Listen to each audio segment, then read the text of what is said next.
चित्रगुप्त एक बड़ा सा रजिस्टर खोले हुए बैठे थे कि तभी यमराज हंसते हुए चित्रगुप्त के पास जाकर बोले, चित्रगुप्त, शायद तुम नहीं जानते कि यम है हम।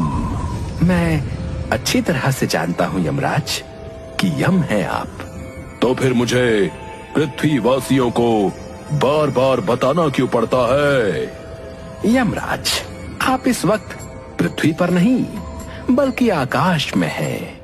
लाओ चित्रगुप्त, जल्दी से अब उस व्यक्ति का नाम मुझे बताओ जिसकी आत्मा को उसके शरीर से खींचकर मुझे यहाँ तक लाना है। चित्रगुप्त ने तुरंत एक पर्ची यमराज को पकड़ाते हुए कहा, यमराज, आपको पुट्ठा नाम के एक व्यक्ति की आत्मा को उसके शरीर से खींचकर यहाँ तक लाना है, मगर याद रखना उससे बातचीत करने मत बैठ जाना।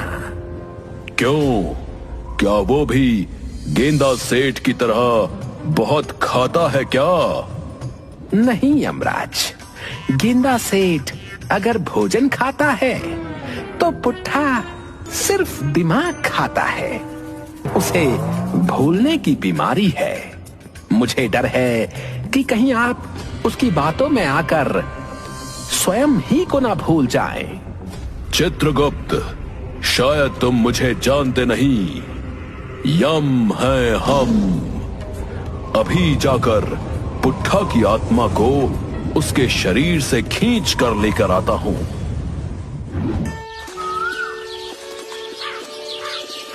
इधर पुट्ठा दोपहर के समय सोते हुए अचानक उठकर अपनी पत्नी शर्मीली से बोल उठा, देखो कांता भाई, अब तुम हद पार कर रही हो। हाँ, माना कि तुम मुझसे बहुत अधिक सुंदर हो, लेकिन इसका मतलब ये नहीं कि तुम मेरा मजाक उड़ाओ। हाँ, मैं भी जवानी में बहुत सुंदर दिखता था, बता रहा हूँ। शर्मीली अपना सर पीटती हुई बोली, सत्यानाश जाए तुम्हारा। अरे मैं तुम्हारी पत्नी शर्मीली हूँ, कोई कांताबाई नहीं। बस तुम कांताबाई को कैसे जानते हो? जहाँ तक मैं जानती हूँ, कांताबाई तो यहाँ से कुछ दूर गांव में एक कोठा चलाती है। कहीं तुम नाचने वाली के चक्कर में तो नहीं पड़ गए? शर्मीली की बात सुनकर पुट्ठा तुरंत उठकर शर्मीली के पास आकर, तुम अपने आप को समझते क्या हो मुखिया? है तुम्हें क्या लगता है कि तुम मेरी शिकायत मेरी पत्नी से कर दोगे? अरे उससे पहले मैं मार मार कर तुम्हारा बुरा हाल कर दूंगा, बता रहा हूँ। इतना बोलकर पुट्ठा ने थप्पड़ों की बौछार अपनी पत्नी